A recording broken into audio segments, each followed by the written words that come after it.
Hello friend, स्वागत है आपके हमारे यूट्यूब चैनल इमेजिनेट एजुकेशन में। मैं शशि सोनी आप सभी लोगों का स्वागत करती हूँ। उम्मीद करती हूँ आप सभी को समझ में आ रहा होगा मैं जो आप सब लोगों को पढ़ा रही हूँ। ठीक है, प्लीज़ हमारे चैनल को लाइक कीजिए एंड सब्सक्राइब कीजिए और अपने फ्रेंड्स में शेयर भी कीजिए। ठीक है, जिससे मेरा भी मोटिवेशन मिलते रहे, हमको भी मोटिवेशन मिलता रहे। ठीक है, तो आगे हमारा यूनिट 5 चल रहा है। यूनिट 5 का पार्ट ए है। यूनिट 5 के पार्ट ए में हमारी काफ़ी चीज़ें हो चुकी हैं। ठीक है, जो यूनिट 5 का पार्ट ए है, पाठ्यचर्या की संकल्पना तथा सिद्धांत। ठीक है, तो ये हमारा हो चुका है। ठीक है, पाठ्यचर्या, ठीक है, पाठ्यचर्या की संकल्पना तथा सिद्धांत, पाठ्यचर्या विकास की कार्यनीति, concept and principle of curriculum जो हम पढ़ चुके हैं, स्टडीज ऑफ करिकुलम डेवलपमेंट। ठीक है, तो पाठ्यचर्या विकास की कार्यनीति, पाठ्यचर्या विकास की प्रक्रिया की अवस्थाएं, stage in the process of curriculum development. ठीक है, तो अवस्थाएं, पाठ्यक्रम नियोजन की आधारशिला, पाठ्यक्रम नियोजन की जो आधारशिला है, फाउंडेशन ऑफ करिकुलम प्लानिंग। इसमें हमको 3 आधार पढ़ना है, दार्शनिक आधार, समाजशास्त्रीय आधार एवं मनोवैज्ञानिक आधार, फिलोसफिकल बेसिस। ठीक है, इसमें फिलोसफिकल बेस के अंतर्गत पढ़ना है नेशनल एंड डेमोक्रेटिक। ठीक है, इसके बाद सोशलॉजिकल बेसिस, सोशलॉजिकल समाजशास्त्रीय आधार के अंतर्गत हमको पढ़ना है सामाजिक एवं सांस्कृतिक पुनर्निर्माण, जिसके बारे में हम कल बात कर चुके हैं, सोशलॉजिकल बेसिस। ठीक है, सोशल कल्चरल रिकन्स्ट्रक्शन। ठीक है, इसके बाद साइकोलॉजिकल बेसिस, मनोवैज्ञानिक आधार, मनोवैज्ञानिक आधार के अंतर्गत हमको पढ़ना है अध्येता की आवश्यकताएं तथा अभिरुचियाँ। ठीक है, तो साइकोलॉजिकल बेसिस के अंतर्गत पढ़ना है लर्नर्स नीड्स एंड इंटरेस्ट। ठीक है, तो लर्नर नीड्स एंड इंटरेस्ट, तो हमको इसके अंतर्गत पढ़नी है कि शिक्षा का मनोवैज्ञानिक आधार। ठीक है, मनोवैज्ञानिक आधार के अंतर्गत हमको पढ़ना है psychological basis, learners needs and interest. ठीक है, तो हमारा जो सिलेबस चल रहा है यूनिट 5 चल रहा है, यूनिट 5 का पार्ट ए। ठीक है, क्योंकि अगर मैं चाहती तो ये सारी चीज़ें आपको एक ही वीडियो में और सारी चीज़ें तीनों इकट्ठी एक बार में बता सकती थी, लेकिन मैं चाहती हूँ कि आपका कॉन्सेप्ट बहुत अच्छे से क्लियर हो जाए, जिससे क्वेश्चंस को सॉल्व करने में प्रॉब्लम ना हो। देखिए, कॉन्सेप्ट हम आपको बार बार कहते हैं हमारा कितना भी अच्छा हो, लेकिन उसमें जो योग्यता आती है, ठीक है, उसमें जो मजबूती आती है किसी भी काम को करने में, जब हम सक्षम होते हैं, तो जब तक हम क्वेश्चंस को सॉल्व नहीं करेंगे तभी हमारा कॉन्सेप्ट और मजबूत होगा। ठीक है, भले हमने यहाँ पे पढ़ लिया सारी चीज़ें, लेकिन जो हमारे दिमाग की जो प्रवृत्ति होती है भूलने की, यदि हम उनके क्वेश्चंस लगा लेंगे तो वो चीज़ें हम दोबारा से अपने दिमाग में याद करेंगे कि हाँ हमने ये चीज़ पढ़ी थी और देखिए यहाँ से वो चीज़ ली गई है।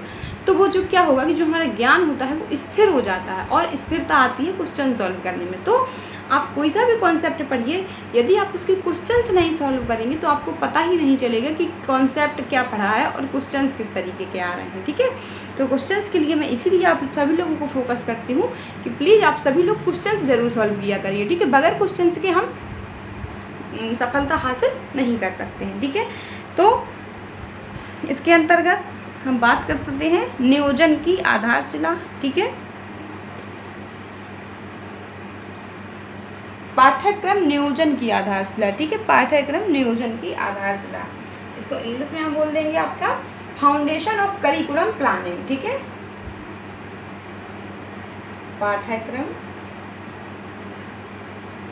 नियोजन की आधारशिला।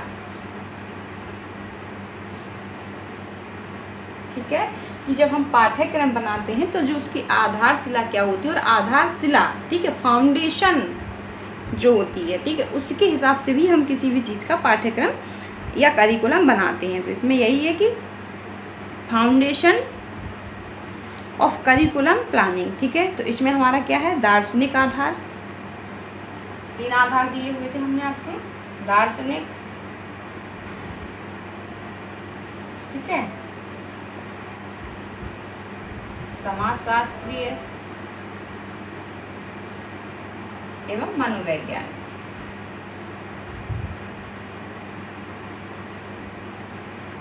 ठीक है, मनोवैज्ञानिक। तो इसके अंतर्गत जो हमारा दार्शनिक आधार के अंतर्गत हमने पढ़ाया था आपको, जो राष्ट्रीय एवं लोकतंत्रीय,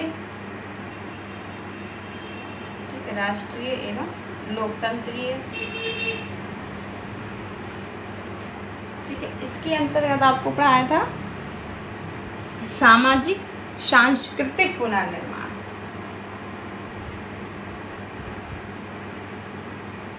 सामाजिक सांस्कृतिक पुनर्निर्माण,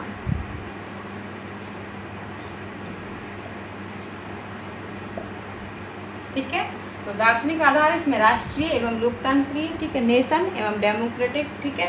इसके बाद समाजशास्त्रीय आधार सोशल एंड कल्चरल, ठीक है, सोशल एंड कल्चरल रिकंस्ट्रक्शन, ठीक है। मनोवैज्ञानिक आधार इसके अंतर्गत है लर्नर्स नीड्स एंड इंटरेस्ट, ठीक है, अध्येता की आवश्यकताएं तथा अभिरुचियां, अध्येता की आवश्यकताएं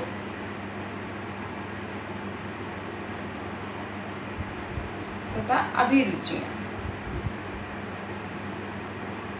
ठीक है। जो विद्यार्थी है इसमें उसकी क्या जो नीड्स हैं उनको उनके आधार पे एवं जो उनका इंटरेस्ट है उसके आधार पे हम यहाँ पे करिकुलम बनाते हैं। लेकिन जो दार्शनिक आधार था ये हम आपको पढ़ा चुके हैं, ये भी पढ़ा चुके हैं। यदि आप लोगों ने वो वीडियो नहीं देखी है तो उनको जरूर देखिए। आज हमको इसकी बात करनी है, ठीक है।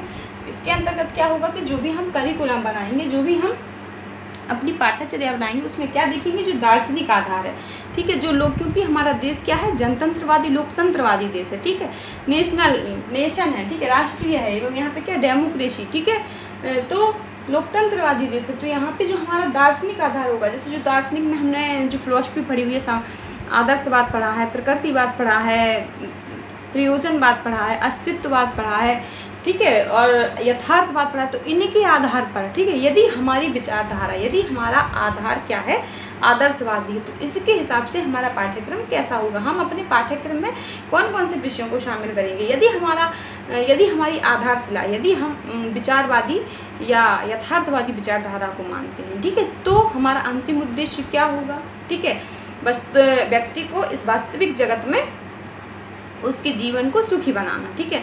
तो हम वास्तविक जीवन में यदि हम अपने मनुष्य को सुखी बनाना चाहते हैं तो उसके लिए हम क्या क्रियाएं अपने करिकुलम में रखेंगे, क्या सब्जेक्ट उसके करिकुलम में होंगे। तो ये सारी चीज़ें पाठ्यशाला की जो पाठ्यक्रम की करिकुलम की क्या होती है, आधारशिला, नींव होती है, कि जो हमारी नींव होगी उसी के हिसाब से हम करिकुलम तैयार करेंगे, ठीक है।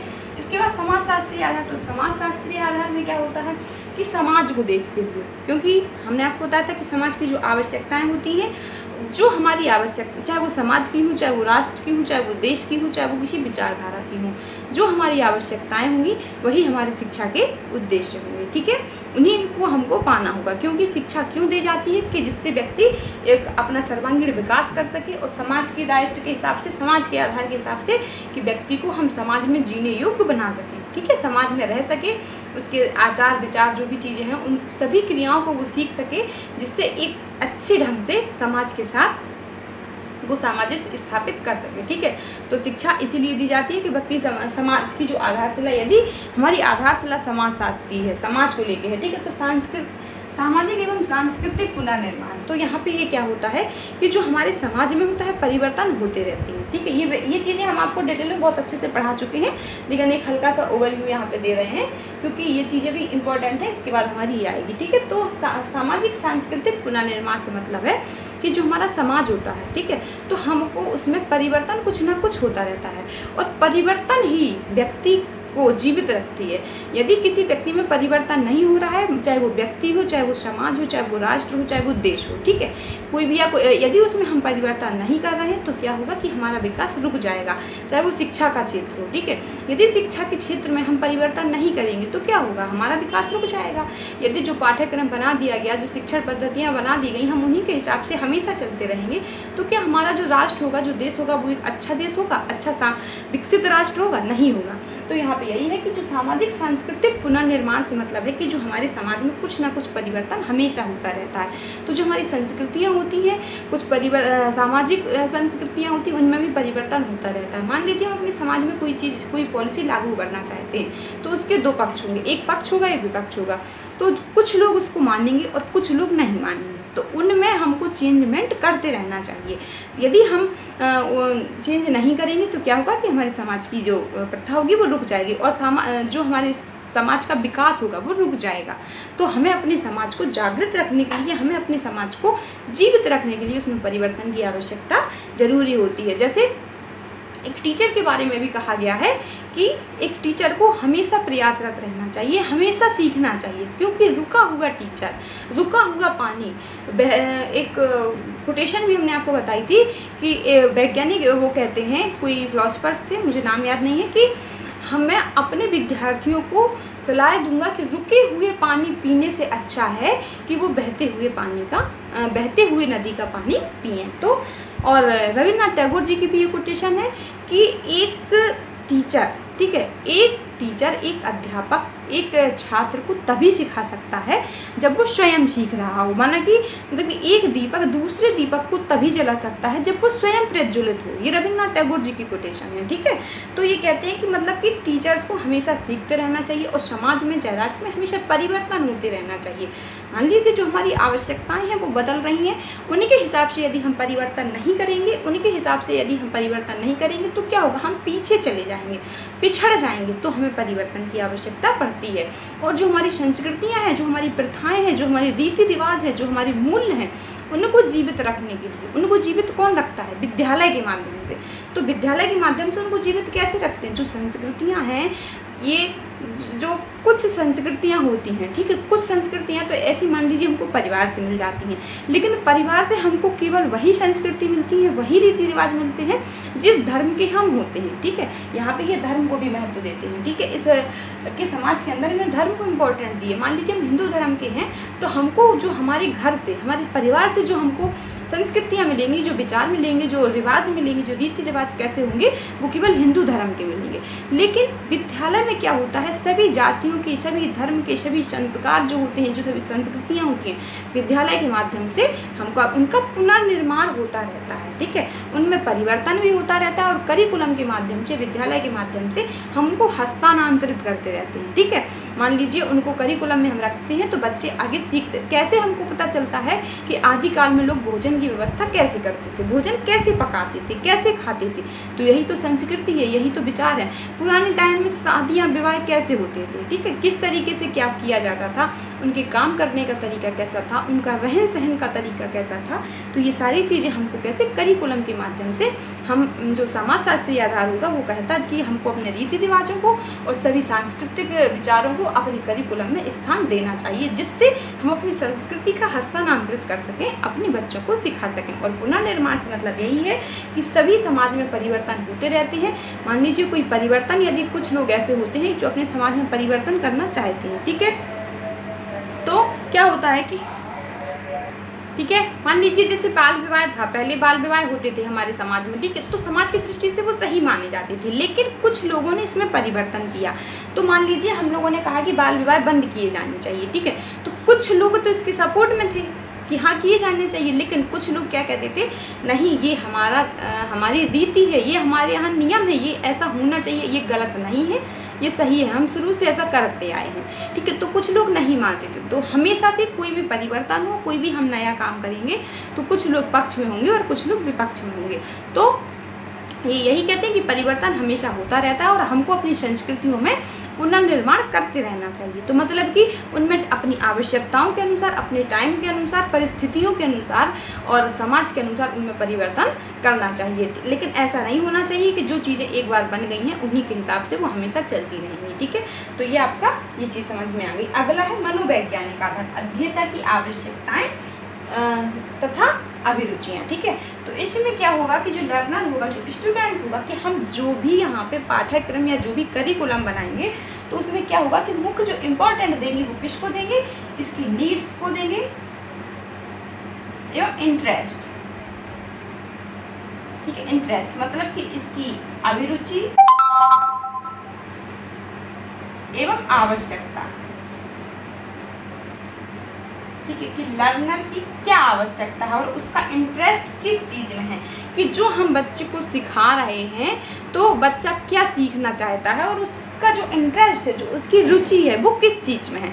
ऐसा नहीं है, यहाँ पे ये नहीं होता है, करिकुलम में हम उन्हीं विषयों को महत्व देंगे जो विषय, जिन विषयों को बालक सीखना चाहता है, जो ये प्रक्रिया होती है, ये जो मनोवैज्ञानिक आधार होते हैं इसके अंतर्गत, ये क्या होती हैं, ये बाल केंद्रित होते हैं, ठीक है, स्टूडेंट सेंटर होते हैं, ठीक है, बाल केंद्रित होते हैं। यहाँ पे हम बालक को इम्पोर्टेंट देते हैं, यहाँ पे हम मनोविज्ञान के माध्यम से, यदि हम मनोविज्ञान का यूज शिक्षा में करते हैं तो हम शिक्षा मनोविज्ञान की जो विधियों का, जो सिद्धांतों का यूज करते हैं शिक्षा में, क्यों करते हैं, अपने बालक के व्यवहारों का पता लगाने के लिए, ठीक है, हम बालक के व्यवहार को जानते हैं कि वो किस चीज़ को सीखना चाहता है और कैसे सीखना चाहता है। मनोविज्ञान के द्वारा ही हम जानते हैं कि बालकों के व्यवहार में परिवर्तन हम किस तरीके से ला सकते हैं। यदि हमको बालकों को कुछ सिखाना है, ठीक है, कोई चीज़ हम उनको सिखाना चाहते हैं तो हम कैसे उनको सिखा सकते हैं, ये सारी चीज़ें कैसे, हम मनोविज्ञान के द्वारा ही हम उनके व्यवहार में परिवर्तन कर सकते हैं। जैसे जो आपके पाउले थे, थॉर्नडाइक थे, ठीक है, स्किनर थे, तो इन्होंने क्या, ये व्यवहारवादी विचारधारा के, ये साइकोलॉजिस्ट है ये, ठीक है, ये मनोविज्ञान में ही है, इन्होंने व्यवहारवादी विचारधारा को माना है कि हम किस तरीके से किसी के मनुष्य के या छात्र के व्यवहार में चेंज ला सकते हैं, ठीक है। तो जैसे इसमें आपके याद आते हैं कि पाउले हो गया, ठीक है, जीन पियाजे हो गए, थॉर्नडाइक हो गए, कोहलर हो गए, स्किनर हुए, ठीक है।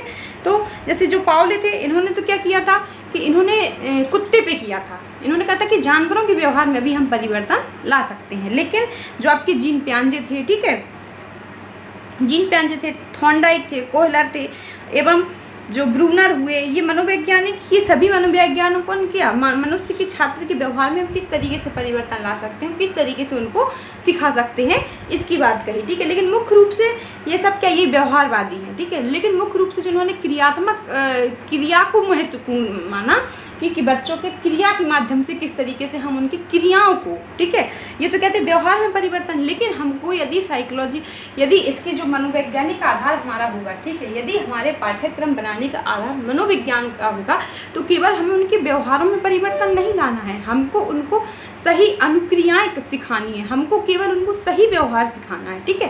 यानी क्रियाएँ जो होंगी वो सही होनी चाहिए, यहाँ पे गलत क्रियाओं का कोई महत्व नहीं होता है, ठीक है, ऐसा नहीं है। लेकिन जो मनोविज्ञानिक जो विचारधारा थी उसमें क्या था कि व्यवहारों में परिवर्तन कैसे, पहले कुछ गलत अनुक्रियाएं हुई, इसके बाद सही क्रिया अनुक्रिया हो गई, लेकिन वो तो ठीक था। लेकिन यहाँ पे क्या है, यहाँ पे इन्होंने क्रियात्मक पक्ष को महत्वपूर्ण स्थान दिया है और ये कहते हैं कि हमको बच्चों की क्रियाओं में सही अनुक्रियाएं, कि बच्चों को हम इस तरीके से उनके व्यवहार में परिवर्तन करें, इस तरीके से सिखाएं, उनकी योग्यता के अनुसार, उनकी अभिक्षमता के अनुसार, उनकी अभिरुचियों के अनुसार, कि बच्चे सभी सही अनुक्रियाएं करें, ठीक है, सही रास्ते पे जाएं और केवल सही क्रियाओं को ही सीखें, गलत क्रियाओं को नहीं सीखेंगे। तो इसमें जो मुख्य रूप से इनका नाम मिलता है कि क्रियात्मक रूप से देने का श्रेय जो महान शिक्षाविद थे पेस्टोलॉजी को जाता है, पेस्टोलॉजी, ठीक है। तो यहाँ पे इनके सिद्धांतों को हम बात करते हैं।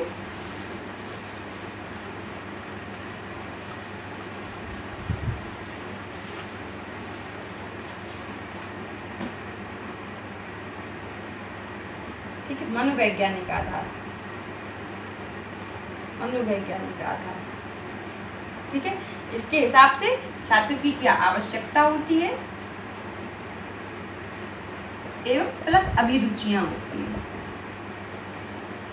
जो हम पाठ्यक्रम बनाएंगे वो इनके द्वारा बनाएंगे। जो ये क्या होगा, ये छात्र केंद्रित, ठीक है, जो ये प्रक्रिया होती है छात्र केंद्रित होती है, स्टूडेंट सेंटर, ठीक है।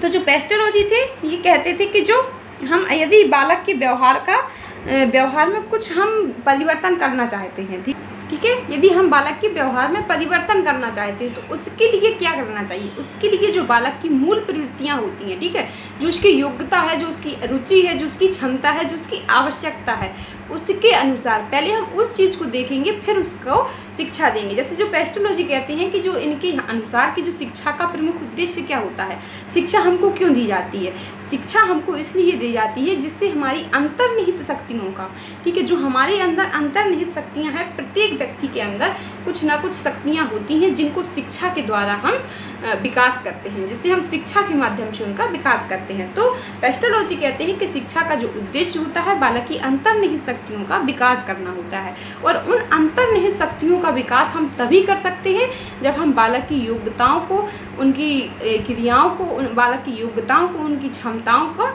व्यवहार का पता लगाएंगे कि बालक किस तरीके की शिक्षा प्राप्त करना चाहता है और उसकी आवश्यकता क्या है। तो यहाँ पे यही कहते हैं कि यदि हम किसी भी बालक को शिक्षा देना चाहते हैं, उसकी अंतर्निहित शक्तियों का विकास करना चाहते हैं, तो अंतर्निहित शक्तियों का विकास करने के लिए हमको बालक के व्यवहार का अध्ययन करना चाहिए एवं उसकी मूल प्रवृत्तियों को जानना चाहिए। उसके अनुसार ही हमको बालक को शिक्षा की व्यवस्था करनी चाहिए और शिक्षा देनी चाहिए। ठीक है, तो ये चीज़ आपको समझ में आ गई। ठीक है, इसकी जो पेस्टोलॉजी कहते हैं, जो मनोविज्ञान का हमारा उद्देश्य होता है वो क्या होता है कि पहले यदि हम बालक के व्यवहार में कुछ विकास करना चाहते हैं, यदि हमको बालक के व्यवहार में कुछ विकास करना है तो हमें उसके व्यवहार को जानना होगा। पहले हम उसके व्यवहार को जानेंगे, फिर उसमें कुछ ना कुछ उसको सिखाएंगे। ठीक है, उसके व्यवहार को हम पहले अध्ययन करेंगे, अध्ययन के द्वारा हम जानेंगे कि उसको व्यवहार में हम किस तरीके से विकास कर सकते हैं। ठीक है, मतलब बालक के व्यवहार में हम जो भी यहाँ पे होंगे वो सकारात्मक एवं वांछनीय परिवर्तन होंगे। यहाँ पे रॉन्ग क्रियाओं को कोई महत्व नहीं दिया जाता है। ठीक है, गलत क्रियाओं को महत्व नहीं दिया जाता है। ऐसा नहीं होता है कि हम कभी धोखे में सीख जाते हैं, जैसे प्रयत्न एवं भूल कि फिर हमने किया, फिर कोई काम किया, फिर कोई काम किया, ऐसे कभी हमसे सही अनुक्रिया हो गई। तो ये बालक की ये अनुक्रियाएँ इस तरीके से नहीं सिखाया जाता है, इसीलिए इसको क्रियात्मक पक्ष कहते हैं, क्रियात्मक व्यवहार के माध्यम से। कि यहाँ पे हम जो बालक के व्यवहार में जो परिवर्तन करते हैं वो मनोविज्ञान का जो उद्देश्य होता है कि बालकों के व्यवहार में बालकों के व्यवहार में जो हम परिवर्तन करते हैं वहाँ पे उनके जो सकारात्मक व्यवहार होते हैं, ठीक है, सही व्यवहार को एवं उनके वांछनीय परिवर्तन, ठीक है, जो सही परिवर्तन होता है उनके विकास को किस तरीके से हम सही रास्ते पर लगा सकते हैं और सही रास्ते पे जो क्रियाएँ होंगी वो सही तरीके से कर सकते हैं। ठीक है, तो यहाँ पे जो मनोविज्ञान का मुख्य रूप से जो उद्देश्य होता है वो यही होता है कि बालक के व्यवहार में सकारात्मक एवं वांछनीय परिवर्तन किया जाए, करने का प्रयास किया जाता है। ठीक है,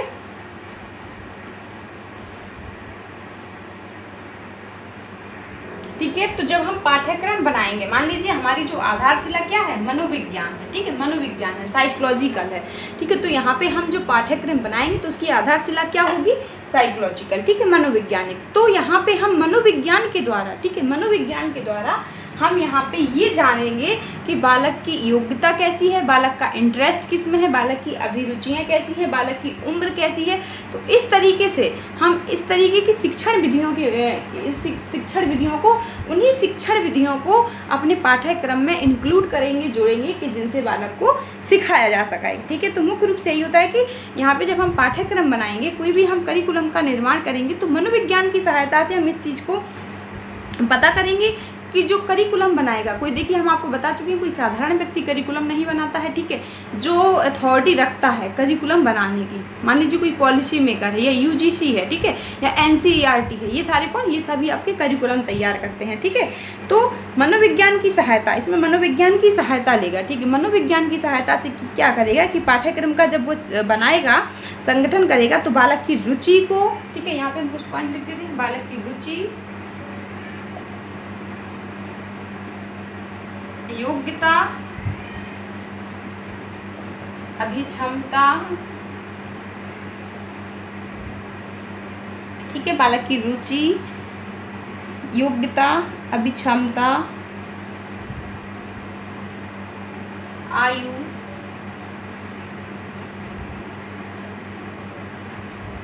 मानसिक बौद्धिक स्तर, उसका सीखने का जो बौद्धिक लेवल है, स्तर कैसा है, ठीक है, कितना है, ठीक है, मानसिक बौद्धिक स्तर,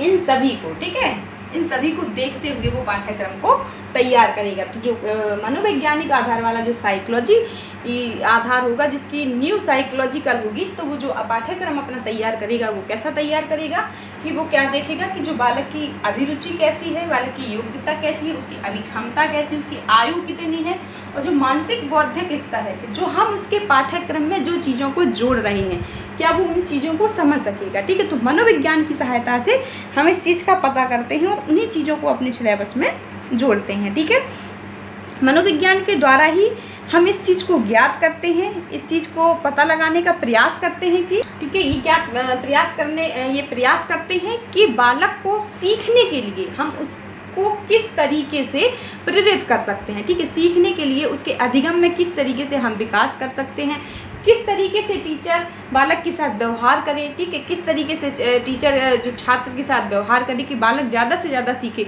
और उसकी जो अधिगम क्षमता है उसमें हम किस तरीके से बढ़ोतरी कर सकते हैं। ये सारी चीज़ें किसके अंतर्गत आती हैं, मनोविज्ञान के अंतर्गत। मनोविज्ञान के द्वारा ही हम इसमें, क्योंकि यहाँ पे हमारा जो वो है ये छात्र केंद्रित है, मुख्य रूप से हम छात्र को इम्पोर्टेंट देते हैं। तो यहाँ पे हम मनोविज्ञान के द्वारा ही ये चीज़ को पता करते हैं कि जो आपका टीचर होगा, जो आपका अध्यापक होगा, वो स्टूडेंट्स के साथ किस तरीके से व्यवहार करेगा, किस तरीके से व्यवहार करे कि बालक ज़्यादा से ज़्यादा सीखने के लिए प्रेरित हो, ठीक है। उसमें जो नई शिक्षण विधियाँ हैं, नई शिक्षण विधियों के माध्यम से बालकों को किस तरीके से हम सिखा सकते हैं, किस तरीके से उनमें रुचि, जिज्ञासा, योग्यता को विकसित कर सकते हैं, ठीक है। तो कुछ पॉइंट यहाँ पे हम लिखे दे रहे हैं।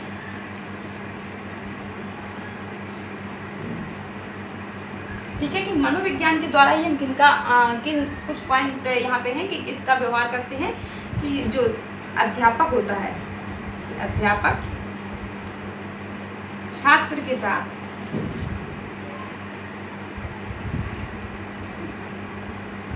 कैसा व्यवहार करे, ठीक है। ये मनोविज्ञान के द्वारा ही हम जानते हैं, क्योंकि प्रत्येक छात्र में, ठीक है, भिन्नता पाई जाती है, ठीक है। व्यक्तिगत भिन्नता को हम नकार नहीं सकते, यहाँ पे व्यक्तिगत भिन्नता को भी ये इम्पोर्टेंट मानते हैं, क्योंकि जो व्यक्तिगत भिन्नता होती है ये प्रत्येक व्यक्ति का जो मानसिक क्षमता होती है, जो बौद्धिक क्षमता होती है अलग अलग होती है, जो सीखने की क्षमता होती है अलग अलग होती है। तो हम इनके हिसाब से भी, ठीक है, तो इनके लिए भी हम करिकुलम की जो व्यवस्था होगी वो अलग अलग करेंगे। आगे इन पॉइंटों को क्लियर करेंगे, ठीक है। कुछ पॉइंट दिए हुए हैं जिनको हम आगे पढ़ेंगे, ठीक है। तो यहाँ पे कि शिक्षक बालक के साथ कैसा व्यवहार करे, ठीक है। बालक में अधिगम अभिप्रेरणा विकसित करने हेतु कौन सी विधि प्रयुक्त की जाए, ठीक है। बालक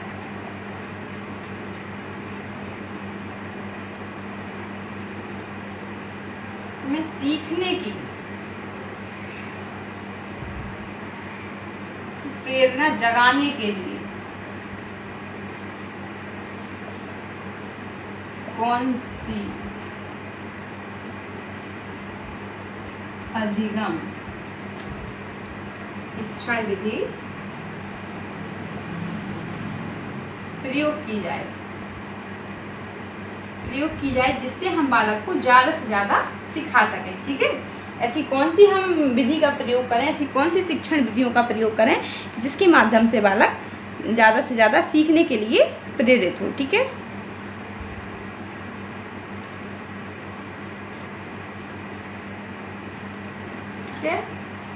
अगला है नवीन शिक्षण विधियों के माध्यम से, नवीन शिक्षण विधियों के माध्यम से कैसे बालकों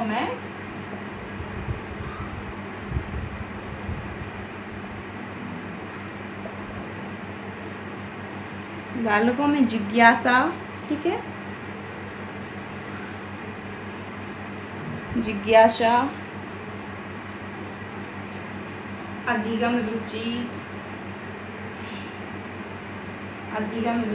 योग्यता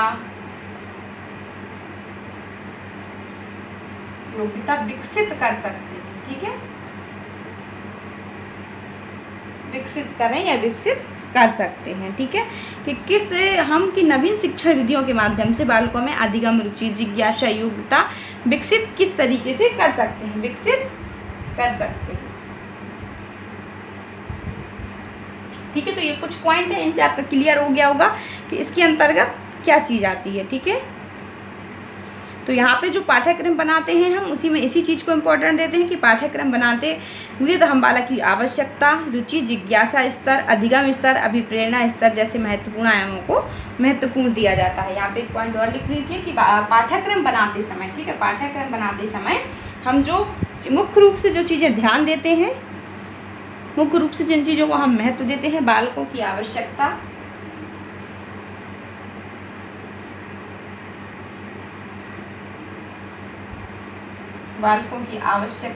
रुचि, जिज्ञासा स्तर, अधिगम स्तर, जिज्ञासा स्तर, अधिगम स्तर, एवं अभिप्रेरणा स्तर।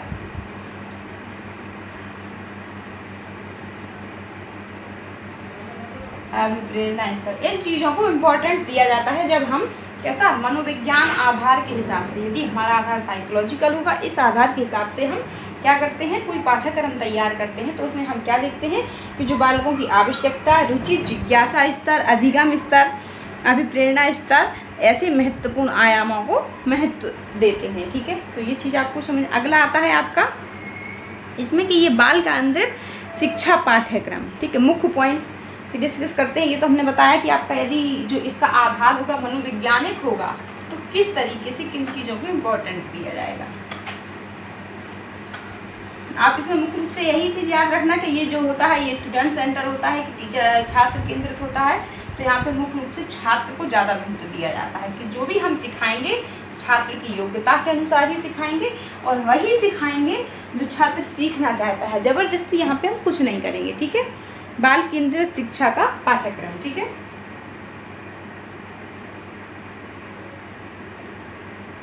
बाल केंद्रित शिक्षा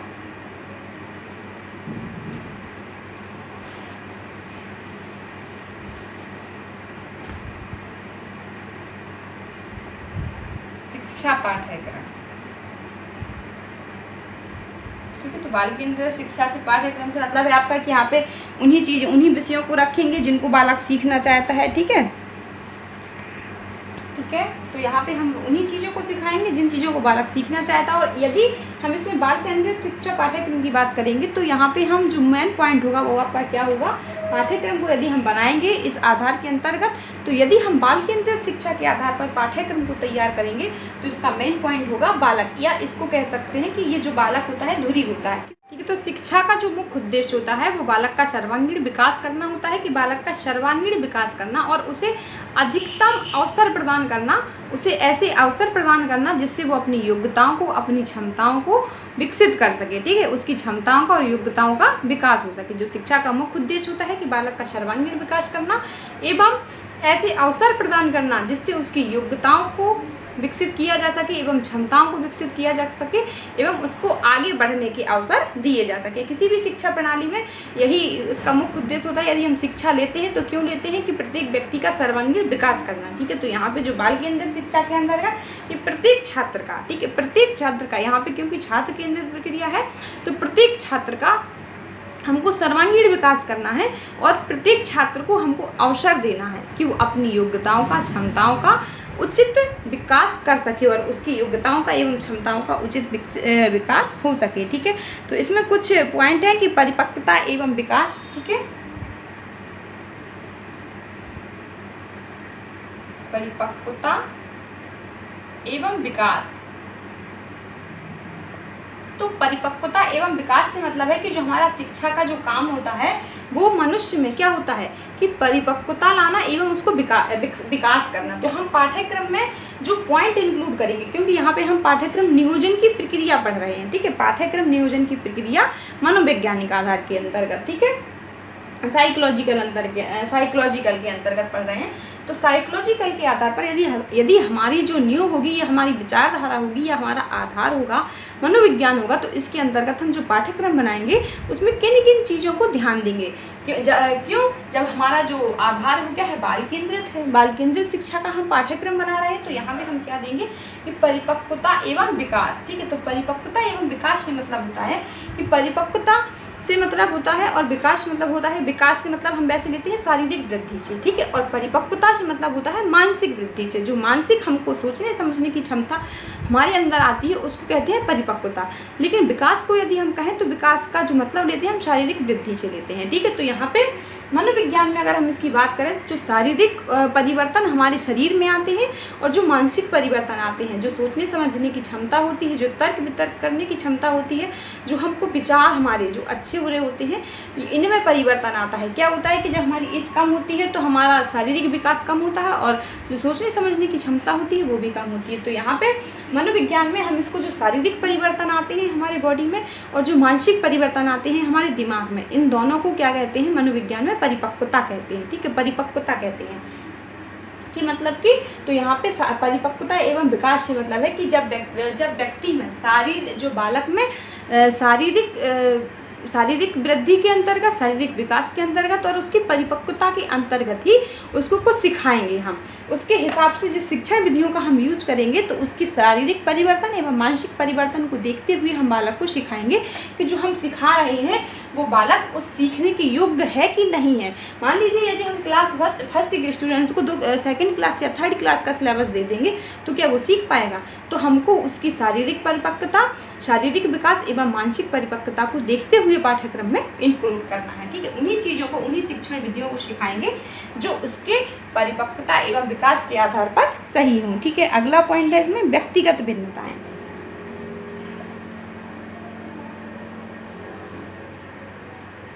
व्यक्तिगत भिन्नताएं, तो ये पॉइंट हम अभी आपको पहले भी बता चुके हैं कि प्रत्येक व्यक्ति शारीरिक रूप से, मानसिक रूप से एक दूसरे व्यक्ति से भिन्न होता है। ठीक है, दुनिया में जितने भी व्यक्ति हैं, क्या किसी भी, यदि मान लीजिए हम किसी भी, हर व्यक्ति को एक क्लास में पढ़ाते हैं, ठीक है, हर छात्र को एक क्लास में पढ़ाते हैं, लेकिन रिजल्ट सबका अलग अलग होता है क्योंकि उनकी मानसिक क्षमताओं में अंतर है, उनकी जो योग्यता, सीखने की क्षमता है, जो उनकी योग्यता है, उन सभी में डिफरेंट होता है। तो प्रत्येक व्यक्ति भिन्नता होती है, प्रत्येक व्यक्ति में भिन्नता होती है जो दूसरे व्यक्ति से भिन्न होता है। तो हम जो पाठ्यक्रम में पढ़ा रहे हैं तो कुछ जो स्टूडेंट्स होते हैं कुछ अच्छे होते हैं, प्रतिभाशाली होते हैं, कुछ पुअर होते हैं, ठीक है, कुछ कम प्रतिभाशाली होते हैं, कुछ मिडिल क्लास के होते हैं, तो सभी तरीके के छात्र होते हैं। तो हमें इन जो करिकुलम की व्यवस्था करनी चाहिए इनकी भिन्नताओं के आधार पर भी करनी चाहिए। ऐसा नहीं है कि यदि हम एक क्लास में सभी छात्र को सिखा रहे हैं और कुछ स्टूडेंट्स ऐसे हैं जो वो करिकुलम उनके हिसाब से नहीं है, तो हमें उनके करिकुलम में भी परिवर्तन करना चाहिए। जैसे हैंडीकैप होते हैं, हाँ, या कोई वंचित वाले होते हैं, तो ये भिन्नताओं के आधार पर हमें इनका जो करिकुलम होता है इनकी व्यवस्था अलग करनी चाहिए। शारीरिक भिन्नताओं को, व्यक्तिगत भिन्नताओं को देखते हुए हमें अपनी करिकुलम में पाठ्यक्रम का निर्माण करना चाहिए और करिकुलम का निर्माण करना चाहिए। ठीक है, अगला पॉइंट है आपका अध्येता की आवश्यकताएं। अध्येता की आवश्यकताएं यानी लर्नर्स नीड। ठीक है, लर्नर्स नीड, ठीक है, इसके अंतर्गत आ जाएगा आपका अध्येता की आवश्यकता। ठीक है, अध्येता की आवश्यकताएं। तो अध्येता की आवश्यकताएं लर्नर्स नीड से मतलब है कि जैसे हमारे शारीरिक एवं मानसिक विकास में जो हमारे प्रत्येक व्यक्ति में भिन्नताएं होती हैं, शारीरिक एवं मानसिक भिन्नताएं होती है, तो इनके आधार पर हमारी आवश्यकताएं भी अलग अलग होती हैं, हमारी आवश्यकताओं में भी परिवर्तन होता है। मान लीजिए कोई व्यक्ति, जैसे कुछ व्यक्ति होते हैं जो पढ़ने में उनको प्रॉब्लम होती है, ठीक है, कुछ व्यक्ति होते हैं जैसे उनको मैथ लगाने में बहुत बड़ी प्रॉब्लम होती है, उनके लिए साइंस बहुत बड़ा इशू होता है। तो यहाँ पे ये कहते हैं कि व्यक्तिगत भिन्नताओं के आधार पर हमारी पाठ्यक्रम की, क्योंकि देखिए जो हमारी आवश्यकताएं होती हैं, पढ़ने की आवश्यकताएं होती हैं, ये भी अलग अलग होती हैं। एक ही पाठ्यक्रम, ठीक है, एक ही पाठ्यक्रम सभी स्टूडेंट्स के लिए नहीं रख सकते हम कि एक पाठ्यक्रम बना दिया और वो सभी उम्र के बच्चों के लिए, सभी क्लास के बच्चों के लिए रख दिया, तो क्या ऐसा पॉसिबल है? ऐसा नहीं होता है। तो यही है कि सबकी आवश्यकताएं अलग होती हैं। तो मान लीजिए कि कोई बच्चे को यदि मैथ पढ़ने में दिक्कत हो रही है, प्रॉब्लम हो रही है, तो उसको हम मैथ ना पढ़ाएं।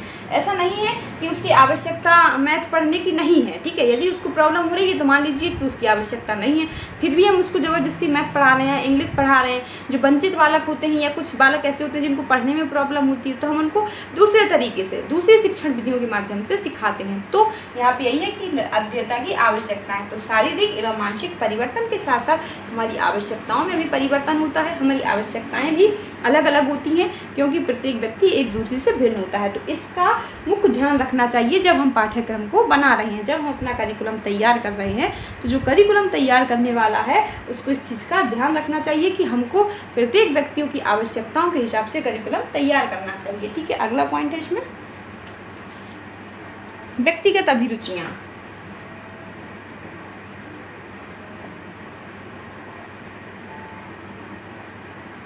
व्यक्तिगत अभिरुचियां, ठीक है, अभिरुचियों से मतलब होता है इंटरेस्ट। ठीक है, हमारा किसी चीज़ से लगाव होता है। मान लीजिए हमारा ड्राइंग से लगाव है, ड्राइंग में हमारा इंटरेस्ट है बनाने में, तो व्यक्तिगत अभिरुचियाँ ये सबकी अलग अलग होती हैं। ठीक है, तो पाठ्यक्रम बनाते समय हमको इस चीज़ का भी ध्यान रखना चाहिए कि मान लीजिए जो हमारे सब्जेक्ट में, जो हमारे करिकुलम में, ठीक है, जो चीज़ें इंक्लूड की गई हैं, जो सब्जेक्ट हमको पढ़ाने के लिए कहे गए हैं, तो हर व्यक्ति में जो इंटरेस्ट होते हैं ये पैदाइशी नहीं होते हैं, ये समाज में आकर ही मिलते हैं। जैसे हम किसी को कि ड्राइंग बनाना होता है या किसी को डांसिंग का शौक़ होता है, ये कुछ इंटरेस्ट ऐसे होते हैं, कुछ उनकी योग्यताएं ऐसी होती हैं कि जो उनमें मतलब पहले से ही निहित होती हैं। कुछ अंतर शक्तियाँ होती हैं, कुछ अंतर्निहित शक्तियाँ होती हैं, लेकिन ज़्यादातर इंटरेस्ट ऐसे होते हैं कि जो हम विद्यालय व्यवस्था में सीखते हैं।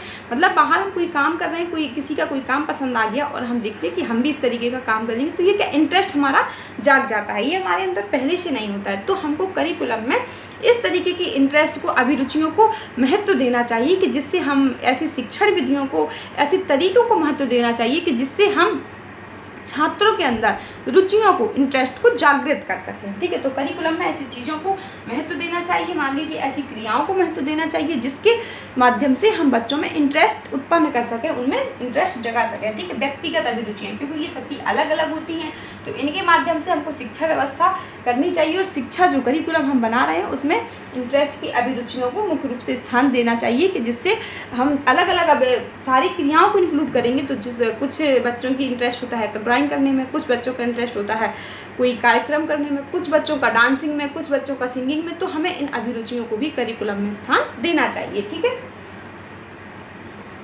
अगला पॉइंट आता है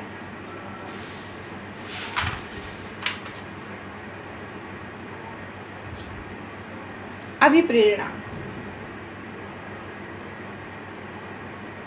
अभिप्रेरणा, मोटिवेशन, ये एक लर्निंग के लिए, टीचिंग के लिए बहुत बड़ा इम्पॉर्टेंट होता है, बहुत ही अच्छा कारक माना जाता है अभिप्रेरणा, मोटिवेशन। ठीक है, मान लीजिए हम किसी को सिखाना चाहते हैं। ठीक है, किसी भी बच्चे ने कोई चीज़ बनाई, ठीक है, चाहे वो फैमिली में हो, चाहे वो घर में हो या वो स्कूली व्यवस्था में हो। मान लीजिए किसी बच्चे ने गलत भी लिखा या बन लिखा, ठीक है, यदि हम उसको बोल देंगे कि आपने बहुत अच्छा लिखा, तो वो बच्चा दोबारा जब लिखेगा तो इससे बेटर लिखेगा। यदि मान लीजिए उसने कम अच्छा भी लिखा है और हम कह देंगे तुमने बहुत बुरा लिखा, उसने अच्छा भी लिखा है और हम कह देंगे कि बिल्कुल बुरा लिखा है, इस तरीके से उसको डांट देंगे, तो उससे क्या होगा कि उस बच्चे के मन में निराशा आ जाएगी और दोबारा वो उस काम को करेगा ही नहीं। तो इंटरेस्ट, जो मोटिवेशन होता है, ये एक बहुत बड़ा रोल अदा करता है टीचिंग लाइन में। ठीक है, टीचिंग में तो बच्चे को हमको सिखाने के लिए यहाँ पे मोटिवेशन, अभिप्रेरणा को करिकुलम में जोड़ना चाहिए कि टीचर टाइम पर बच्चे को मोटिवेट करेगा, बच्चे को अभिप्रेरणा देगा, मोटिवेशन करेगा उनका, कि टाइम पर जो बच्चों को सिखा रहा है उनमें मोटिवेशन बहुत इंपॉर्टेंट होगा। ठीक है, वो यदि कोई काम अच्छा कर रहा है तो उसको मोटिवेट करेंगे तो उसमें और अच्छा करने की क्षमता होगी। यदि उसने अच्छा किया और हमने कह दिया हाँ ठीक है, तो दोबारा से उसके मन में क्या होगा कि उतना ज़्यादा इंटरेस्ट नहीं होगा, उतना ज़्यादा इंटरेस्ट करने का नहीं होगा। यदि हम उसको मोटिवेट करेंगे और उसकी तारीफ़ करेंगे, उसको थोड़ा अच्छा कह देंगे, 2-4 शब्द अच्छे से बोल देंगे, तो जो स्टूडेंट्स होगा उसके मन में बहुत ज़्यादा वो खुश होगा और दोबारा से उस काम को करने के लिए पूरे उत्साह के साथ उस काम को करेगा। तो ये जो मोटिवेशन होता है ये बहुत ही अच्छा पॉइंट माना जाता है। ठीक है, ठीक है, अगला पॉइंट है आपका अधिगम प्रक्रिया एवं अधिगम स्थानांतरण। अधिगम प्रक्रिया एवं अधिगम स्थानांतरण।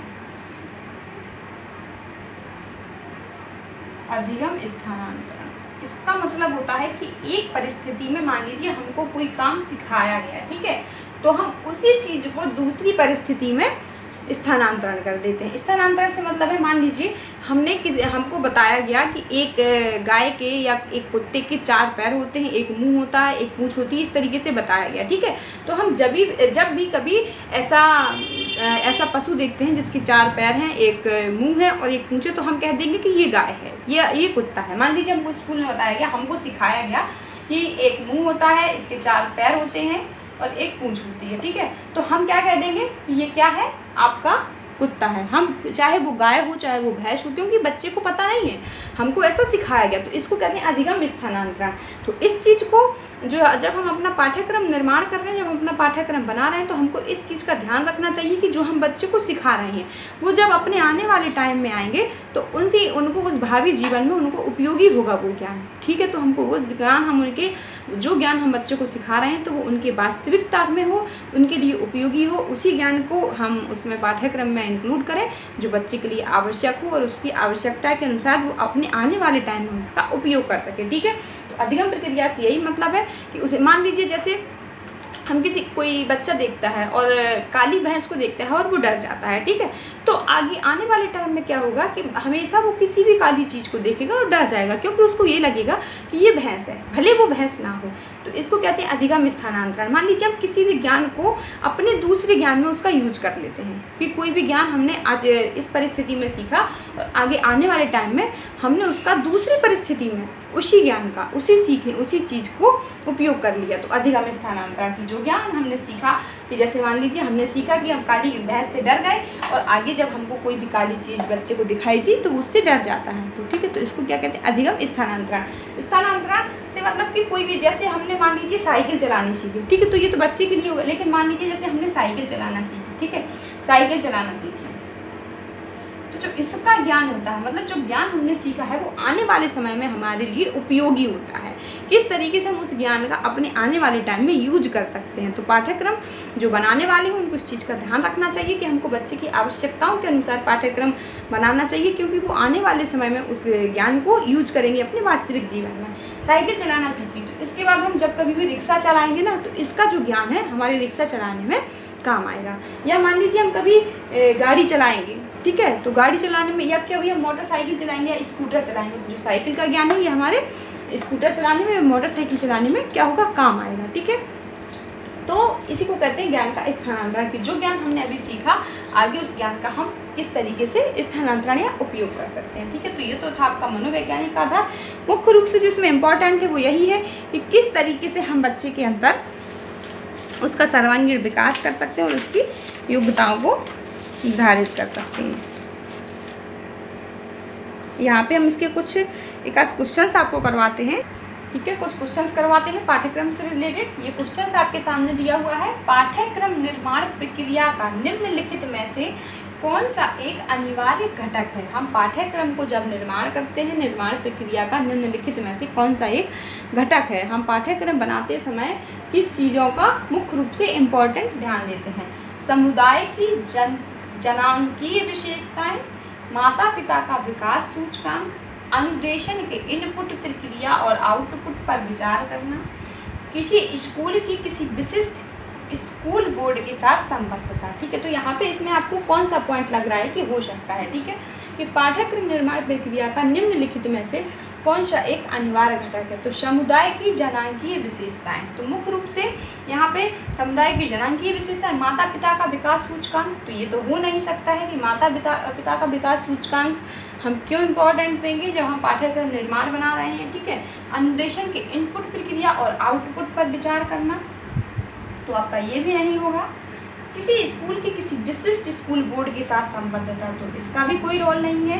तो ये आपका जो समुदाय की जनांकीय विशेषताएं, ठीक है, जनांकीय विशेषताएं या जनांकीय आवश्यकताएं, ठीक है, तो इनके आधार पर जनांकीय विशेषताएं से मतलब है आपका विभिन्नताएं, ठीक है, व्यक्तिगत भिन्नताएं। जनांकीय विशेषताएं से मतलब है जो हमारी व्यक्तिगत विशेषताएं होती हैं, व्यक्तिगत भिन्नताएं होती हैं, ये इसका मतलब है, ठीक है। तो समुदाय की, जो हमारे समाज की जनांकीय विशेषताएं होती हैं, जो व्यक्तिगत भिन्नताएं होती हैं, प्रत्येक व्यक्ति की जो विशेषताएं होती हैं, तो इनके आधार पर हम पाठ्यक्रम को निर्माण करते हैं। तो इसका राइट आंसर आपका ये होगा। तो इस तरीके से क्वेश्चन आपके पाठ्यक्रम के आते हैं। अगला क्वेश्चन एक और है आपके सामने। ये क्वेश्चन आपको समझ में आ गया होगा। आपके पाठ्यक्रम से आपके 2019 में भी काफ़ी क्वेश्चंस आए हैं। आगे जब हम क्वेश्चंस का वीडियो बनाएंगे तो उसमें लेंगे आगे। अभी हम इसमें केवल वही क्वेश्चंस ले रहे हैं जो टॉपिक हमने आपको यहाँ पे पढ़ाया है, ठीक है। ठीक है, अगला है निम्नलिखित में से पाठ्यक्रम निर्माण के किस उपागम में, पाठ्यक्रम निर्माण के किस उपागम में रचनावादी, ठीक है, रचनावादी अभिमुखीकरण स्पष्टता दिखाई देगा। रचनावादी अभिमुखीकरण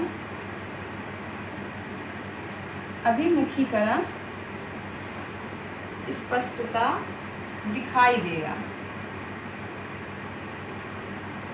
ठीक है, क्वेश्चन से। इसके बाद इसके ऑप्शन दिए हुए हैं। अधिगम कार्यों का कार्य विश्लेषण, अधिगम कार्यों का कार्य विश्लेषण,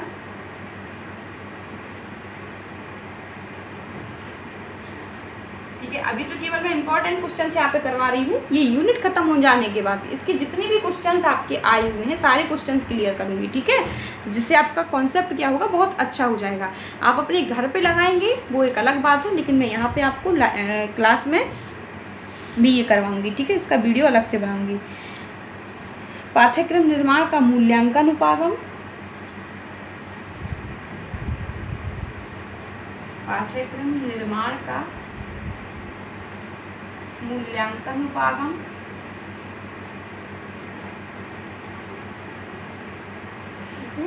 तीसरा है पाठ्यक्रम विकल्प के साधन के रूप में अवधारणा मानचित्रण, पाठ्यक्रम विकल्प के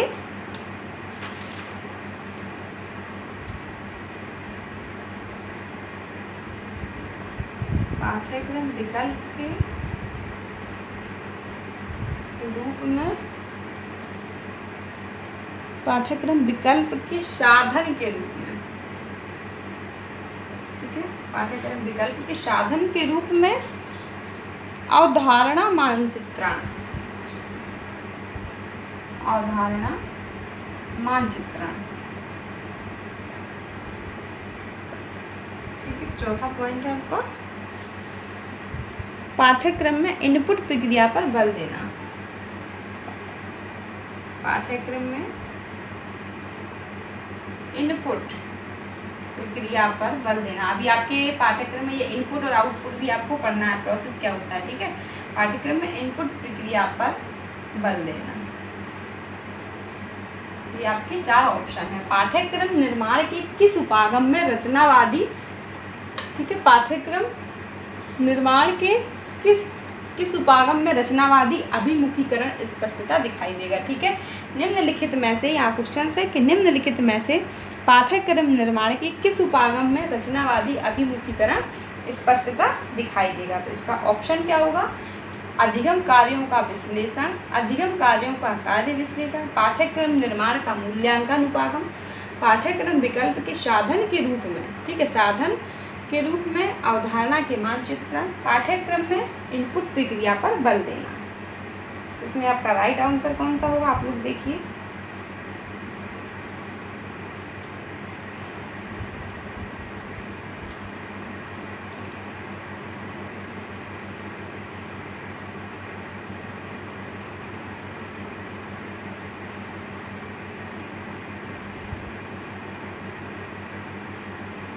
तो यहाँ पे पाठ्यक्रम निर्माण के किस उपागम में रचनावादी अभिमुखीकरण स्पष्टता दिखाई देगा, ठीक है। अधिगम कार्यों का कार्य विश्लेषण, ठीक है। पाठ्यक्रम निर्माण का मूल्यांकन उपागम, पाठ्यक्रम विकल्प के साधन के रूप में अवधारणा का मानचित्रण, पाठ्यक्रम में इनपुट प्रक्रिया पर बल देना। तो मुख्य रूप से पहले हम क्वेश्चन को समझते हैं। पाठ्यक्रम निर्माण के किस उपागम में रचनावादी अभिमुखीकरण स्पष्टता दिखाई देगा। रचनावादी अभिमुखीकरण से मतलब है आपका साइकोलॉजिकल, जो आपने अभी अभी पढ़ा है, ठीक है। रचनावादी अभिमुखीकरण स्पष्टता दिखाई देगा। तो इसका आपका देखिए पाठ्यक्रम निर्माण का मूल्यांकन उपागम, तो यहाँ पे ये आपका हो नहीं सकता। पाठ्यक्रम विकल्प के साधन के रूप में अवधारणा मानचित्रण, पाठ्यक्रम में इनपुट प्रक्रिया पर बल देना, पाठ्यक्रम अधिगम कार्यों का कार्य विश्लेषण। तो यहाँ पे जो हम पाठ्यक्रम का निर्माण करते हैं तो जो हमारे अधिगम कार्यों का कार्य विश्लेषण होता है, जो हमने चीज़ें हम सीखते हैं उनका विश्लेषण करते हैं कि किस तरीके से बच्चे सीख रहे हैं। तो आगे से हम उन्हीं चीज़ों को, उन्हीं प्रक्रियाओं को अपने पाठ्यक्रम में महत्व देते हैं, क्योंकि यहाँ पे रचनावादी अभिमुखीकरण कि हम किस तरीके से, हमारी किस में इंटरेस्ट है, किस तरीके से हम कोई काम कर रहे हैं और सीख रहे हैं। तो यहाँ पे अधिगम कार्यों का कार्य विश्लेषण होगा कि अधिगम जो हम कार्य सीख रहे हैं उनका विश्लेषण करेंगे, उनका एनालिसिस करेंगे। उसके आधार पर हम जो अपने आने वाली जो पाठ्यचर्या बनाएंगे उसमें उन्हीं चीज़ों को इंक्लूड करेंगे कि कैसे बच्चे ज़्यादा सीख रहे हैं, ठीक है। तो उन चीज़ों को देखेंगे। अगला क्वेश्चन आपका आता है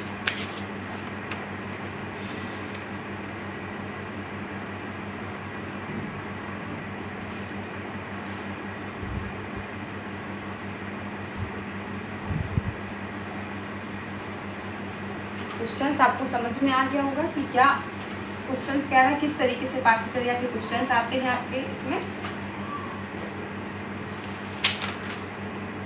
ठीक है, एक क्वेश्चन और है आपके सामने, मूल पाठ्यचर्या किस पर बल देती है। ठीक है, क्वेश्चन है आपके सामने, मूल पाठ्यचर्या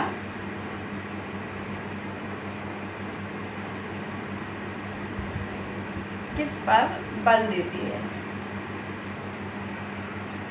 ठीक है, ऑप्शन है आपका प्रजातांत्रिक प्रक्रियाओं पर,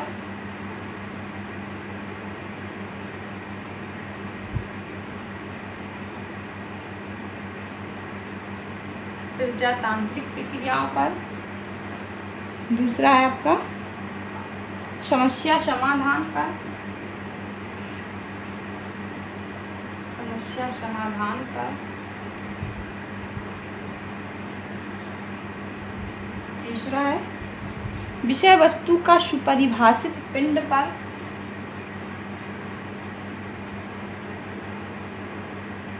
विषय वस्तु का सुपरिभाषित पिंड पर।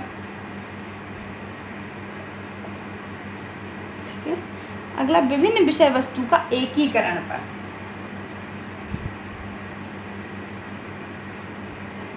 विभिन्न विषय वस्तु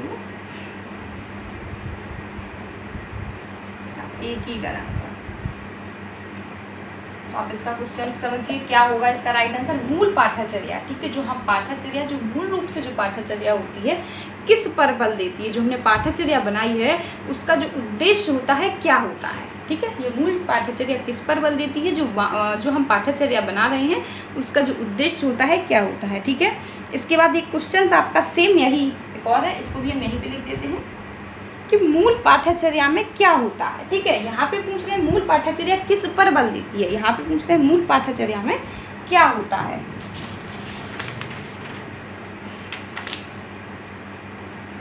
क्वेश्चन ये दूसरा है, इसका आंसर आप लोग देखिए समझिए क्या होगा कि मूल पाठ्यचर्या में क्या होता है। ऑप्शन पहला होगा ऐसी विषय वस्तु जिसे बच्चे विद्यालय में अनिवार्यता सीखें, ऐसी विषय वस्तु जिसे बच्चे विद्यालय में अनिवार्यता सीखें। ठीक है, अगला ऑप्शन है इसमें विद्यालय अधिकारियों द्वारा नियत विषय, विद्यालय अधिकारियों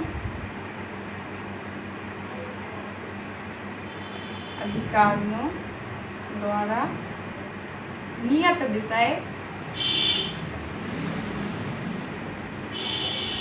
तीसरा ऑप्शन है विद्यालय के कार्यक्रम में शकल अनुभव, विद्यालय के कार्यक्रम में शकल अनुभव।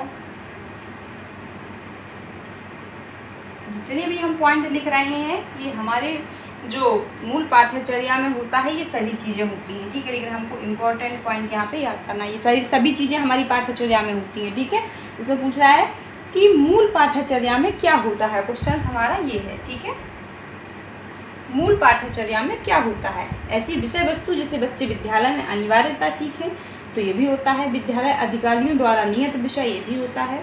विद्यालय के कार्यक्रम में शकल अनुभव, ठीक है, ये नहीं होगा आपका विद्यालय अधिकारियों के द्वारा नियत विषय। ठीक है, क्योंकि ये जो पाठ्यचर्या होती है ये विद्यालय के अधिकारी नहीं बनाते हैं, कोई पॉलिसी मेकर बनाता है। ठीक है, लेकिन ये पॉइंट होगा और विद्यालय के कार्यक्रम में शकल अनुभव ये भी होगा। अगला पॉइंट है अध्यापकों द्वारा तैयार की गई इकाइयाँ एवं पाठ योजना, अध्यापकों के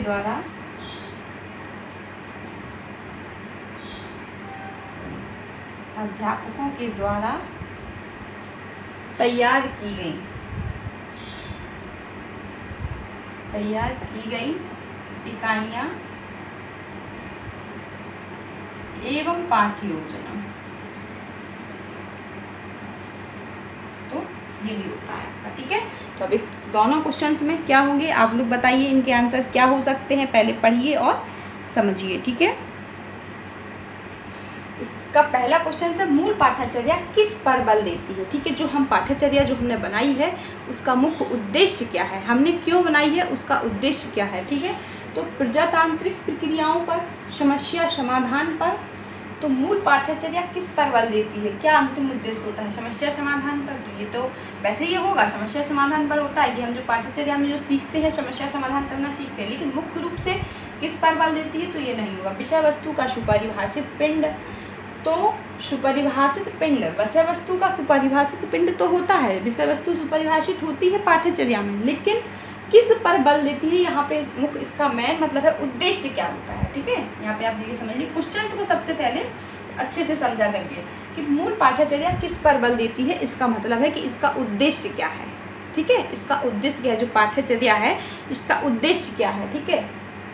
विषय वस्तु का सुपरिभाषित पिंड, विभिन्न विषय वस्तु का एकीकरण करना, ठीक है। विषय में विभिन्न विषय वस्तु के एकीकरण करना, ठीक है। तो यहाँ पे इसका राइट ऑप्शन होगा प्रजातांत्रिक प्रक्रियाओं पर, ठीक है। तो जो मूल पाठ्यचर्या बल देती है प्रजातांत्रिक प्रक्रियाओं पर देती है। प्रजातांत्रिक प्रक्रियाओं से मतलब होता है कि हमारा जो पाठ्यचर्या का उद्देश्य होता है वो क्या होता है, आप सभी लोगों को बताया कि जो हमारी समाज की, जो हमारी मनोविज्ञान के आधार पर देख लें, जो हमारे छात्र की, जो हमारे समाज की, जो हमारा जो नींव होता है, जो आधार होता है, जो हमारी आवश्यकताएं होती हैं, जो व्यक्ति की आवश्यकताएं होती हैं, जो परिस्थितियां होती हैं, उसके हिसाब से जो हमारी आवश्यकताएं होती हैं वही हमारे शिक्षा के उद्देश्य होते हैं, ठीक है। वही हमारी शिक्षा के उद्देश्य होते हैं। यदि हमको प्रेजेंट टाइम में भोजन की आवश्यकता है तो हमारा शिक्षा का उद्देश्य क्या होगा कि हम शिक्षा के माध्यम से किस तरीके से समाज की भोजन की आवश्यकता को दूर करें। तो जो हमारी आवश्यकताएं होंगी,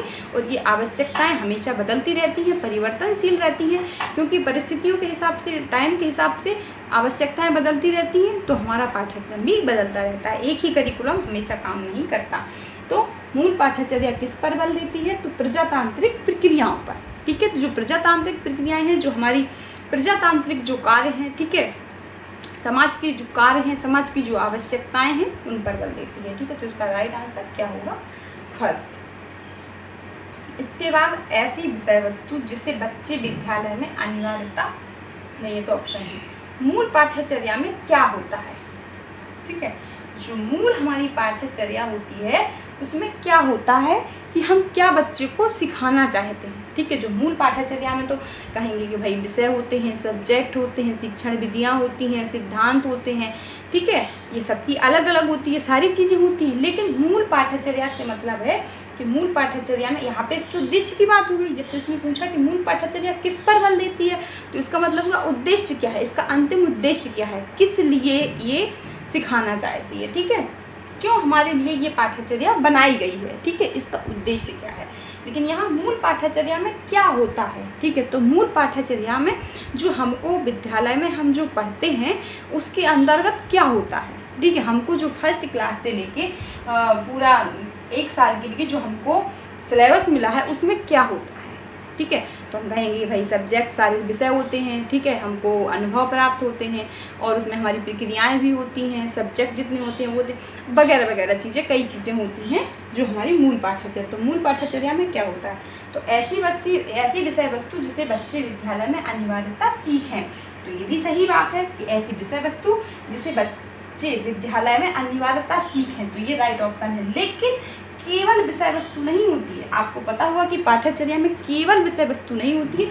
यहाँ पे हम बात करते हैं प्लस जो आपका पाठ्यक्रम होता है, ठीक है, एवं पाठ्यचर्या मतलब इसकी काम करने, अनुभव, आपकी क्षमताएं, ठीक है, जो आपके अनुभव होते हैं, जो कार्य अनुभव होते हैं, ठीक है। यहाँ पे क्या केवल होते हैं, केवल विषय नहीं होते हैं, जो हमारी शैक्षणिक क्रियाएं होती हैं, जो हम क्रियाएं करते हैं, जो हम अनुभव प्राप्त करते हैं, वो भी होते हैं।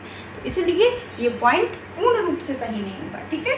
ऐसी विषय वस्तु जिसे बच्चे विद्यालय में अनिवार्यता सीखें, तो ये तो ठीक है, लेकिन केवल विषय वस्तु नहीं, उसके साथ उसके अनुभव भी होंगे, ठीक है। विद्यालय अधिकारियों द्वारा नियत विषय, तो ये तो ठीक है कि जो पाठ्यचर्या में क्या होता है कि विद्यालय अधिकारियों द्वारा नियत विषय, जो विषय उसने डिसाइड किए हैं वो होंगे। विद्यालय के कार्यक्रम में सकल अनुभव, ये भी सही होगा। अध्यापकों के द्वारा तैयार की गई इकाइयाँ एवं पाठ योजना, ठीक है, तो ये भी सही होगा। तो 4 ऑप्शन सही होंगे। लेकिन जो फाइनल इसका आंसर होगा विद्यालय के कार्यक्रम में इसका सकल अनुभव, ठीक है। तो मुख्य रूप से जो हमारी पाठ्यचर्या में शामिल होता है, केवल यदि इसमें हम पूछते सिलेबस कि आपके पाठ्यक्रम में क्या होगा, तो हम पाठ्यक्रम में कह देते ऐसी विषय वस्तु जिसे बच्चे विद्यालय में अनिवार्यता सीखें, ठीक है। लेकिन यहाँ हम पाठ्यचर्या की बात कर रहे हैं, तो विद्यालय के कार्यक्रम में सकल अनुभव की विद्यालय के कार्यक्रम के दौरान, ठीक है, पूरे 1 वर्ष के अंतर्गत जो पाठ्यचर्या आपकी बनाई गई है, जो सिलेबस आपका बनाया गया है, तो उस 1 वर्ष के अंदर इसके अंतर्गत आपकी विषय वस्तु भी आ जाएगी, ठीक है। इस पॉइंट के अंतर्गत आपकी विषय वस्तु भी आ जाएगी, लेकिन इस पॉइंट के अंतर्गत आपके अनुभव नहीं आएंगे, ठीक है, क्योंकि यहाँ साफ साफ दिया है विषय वस्तु जिसे बच्चे विद्यालय में अनिवार्यता सीखते हैं। लेकिन ठीक है, लेकिन इसके अंतर्गत आपके अनुभव नहीं आएंगे। क्यों नहीं आएंगे? क्योंकि विद्यालय के कार्यक्रम में सकल अनुभव, पाठ्यचर्या के अंतर्गत आपका क्या आता है कि पाठ्यक्रम के अंतर्गत आपका आता क्या है, आपके जो विषय होते हैं, ठीक है, सब्जेक्ट होते हैं, जो विषय आपको विषय वस्तु आपको पढ़नी, ठीक है, या इसको पाठ्य वस्तु भी बोल सकते हैं, पाठ्य वस्तु। और प्लस इसमें जो करिकुलम के अंतर्गत है पाठ्य सहगामी क्रियाएं, ठीक है, पाठ सहगामी क्रियाएं, ठीक है, प्लस इसको हम पूरे को क्या बोल सकते हैं, करिकुलम बोल सकते हैं, करिकुलम बोल सकते हैं। लेकिन इसको हम करिकुलम नहीं बोल सकते, इसको केवल सिलेबस बोलेंगे। और इसको पाठ्य सहगामी क्रियाओं को भी केवल हम करिकुलम नहीं बोल सकते। करिकुलम ये पूरा है, ठीक है, इसमें आपके विषय वस्तु, पाठ्य वस्तु, जो सब्जेक्ट है वो भी, प्लस जो आपकी पाठ्य सहगामी क्रियाएं हैं, जो हम विषयों को पढ़ते समय जो भी क्रियाएं करते हैं उनको सीखने के लिए, वो सभी। तो आपका यहाँ पे आ जाएगा ऐसी मूल पाठ्यचर्या में क्या होता है, जो हमारी पाठ्यचर्या होती है क्या होती है, विद्यालय के कार्यक्रम में सकल अनुभव की, विद्यालय में आप जो सिलेबस पूरा कर रहे हैं उसमें आपने कौन कौन से अनुभव प्राप्त किए। तो इसका राइट ऑप्शन होगा आपका सी, यानी 3rd ऑप्शन, ठीक है। तो ये क्वेश्चन उम्मीद करती हूँ आपको समझ में आए होंगे। ये आज के टॉपिक से ही रिलेटेड है, और जो टॉपिक अभी हमने पढ़ाया है केवल उसी के क्वेश्चंस हैं, ठीक है, अदर्स अलग से क्वेश्चंस नहीं है। ये क्वेश्चंस, ये चीज़ें आपको हम पढ़ा चुके हैं, जो ये क्वेश्चंस हमने आपके करवाए हैं। एक क्वेश्चंस यहाँ पे हम और लेंगे आपका,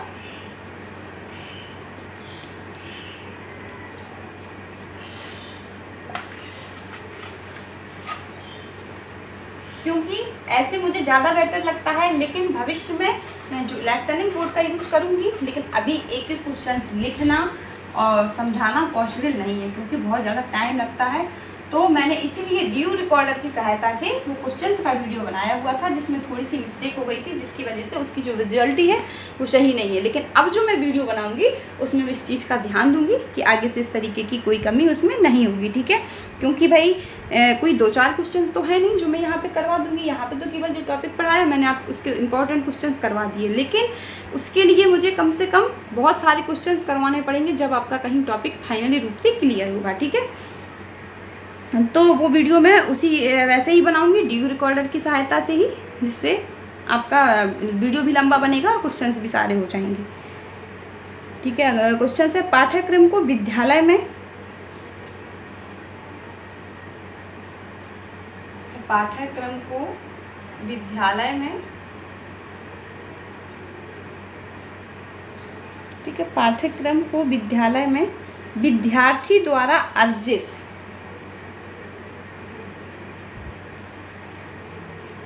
विद्यार्थी द्वारा अर्जित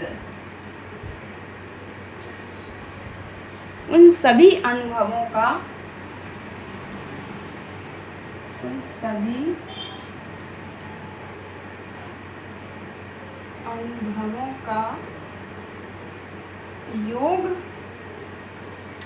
माना जाता है,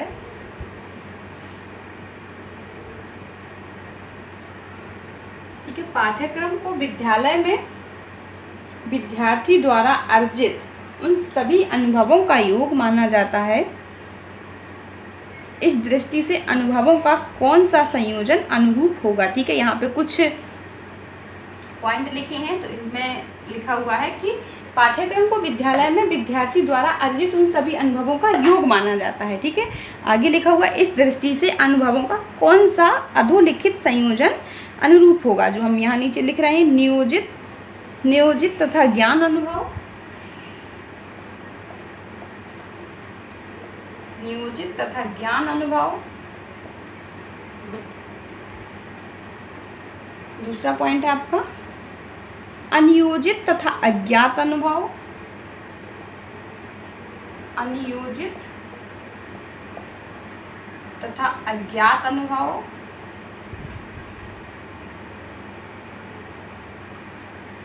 ठीक है, तीसरा होगा आपका पाठ्यक्रम सहगामी क्रियाओं के आयोजन के समय प्राप्त अनुभव, पाठ्यक्रम सहगामी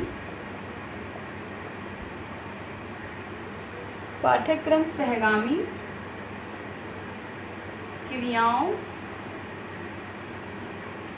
के समय, पाठ्यक्रम सहगामी क्रियाओं के आयोजन के समय, क्रियाओं के आयोजन के समय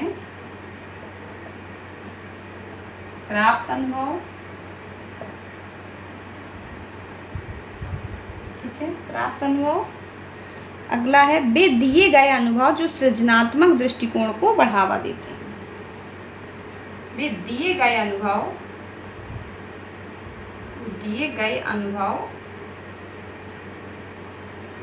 जो सृजनात्मक दृष्टिकोण को बढ़ावा देते हैं, जो सृजनात्मक दृष्टिकोण को बढ़ावा देते हैं,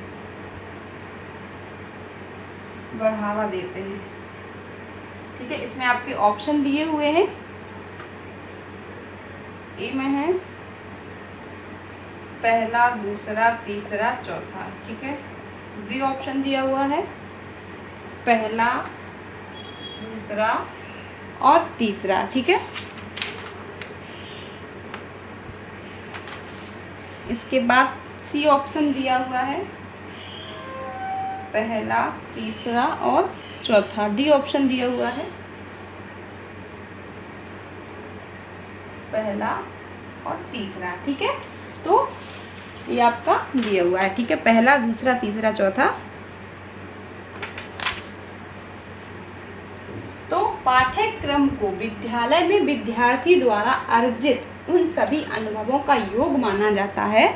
जैसे इसमें लिखा हुआ है इस दृष्टि से अनुभवों का कौन सा अधोलिखित संयोजन अनुरूप होगा, तो इस दृष्टि से कौन सा जो ये संयोजन है अनुकूल होगा। तो पाठ्यक्रम को विद्यालय में विद्यार्थी द्वारा अर्जित उन सभी अनुभवों का योग माना जाता है। यहाँ पे ये पूछ रहा है कि पाठ्यक्रम को जो करिकुलम होता है उसको जो विद्यार्थी विद्यालय में जो अनुभव प्राप्त करते हैं उनका योग माना जाता है। ठीक है, तो पहला आपका नियोजित तथा ज्ञान अनुभव। नियोजित तथा ज्ञान अनुभव मतलब नियोजित तथा ज्ञान अनुभव से है कि जो करिकुलम आपका तैयार किया हुआ है उसको वो पहले से नियोजित है एवं ज्ञान अनुभव। तो जो करिकुलम का एवं जो ज्ञान का अनुभव होता है तो ये आपका सही होगा। ठीक है, इसके बाद अनियोजित तथा अज्ञात अनुभव।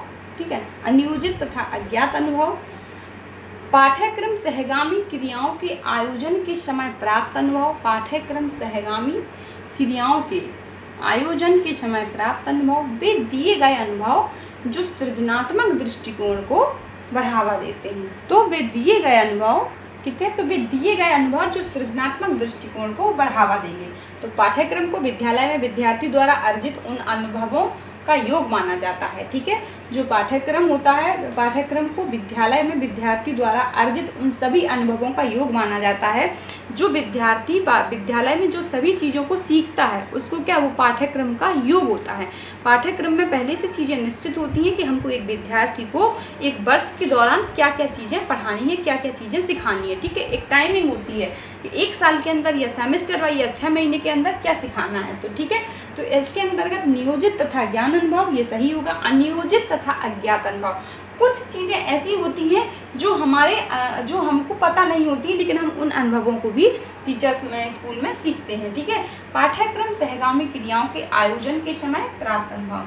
तो जो पाठ्यक्रम सहगामी, जो पाठ्यक्रम के दौरान जो हम साथ में जो क्रियाएं करते हैं, जो क्रियाओं का आयोजन होता है, या मान लीजिए कोई काम होते हैं, तो उनके समय हम जो अनुभव लेते हैं, ठीक है, जो अनुभव हमको प्राप्त होते हैं, मतलब पाठ्यक्रम के दौरान, पाठ्यक्रम सहगामी क्रियाओं के दौरान, ठीक है, परस्पर जब हम कोई क्रिया करते हैं तो उनके दौरान, तो ये भी आपका राइट ऑप्शन होगा। लेकिन वे दिए गए अनुभव जो सृजनात्मक दृष्टिकोण को बढ़ावा देते हैं, मतलब कि वे दिए गए अनुभव, पहले से जो अनुभव, ऐसा नहीं होता है वे दिए गए अनुभव, हमको कोई अनुभव पहले से नहीं दिए जाते हैं, ठीक है, वे दिए गए अनुभव जो सृजनात्मक दृष्टिकोण को बढ़ावा देते हैं। तो यहाँ पे कोई दृष्टिकोण को बढ़ावा नहीं दिया जाता है, और वे दिए गए कोई अनुभव हमको पहले से नहीं दिए जाते हैं, वहाँ हमको अनुभव खुद प्राप्त करने होते हैं। जो अनुभव हमको स्वयं मिलते हैं, पहले से कोई बने हुए अनुभव नहीं होते हैं कि ये अनुभव हमको लेना है। ठीक है, तो वे दिए गए अनुभव जो सृजनात्मक दृष्टिकोण को बढ़ावा देते हैं। ठीक है, इसमें आपका राइट ऑप्शन होगा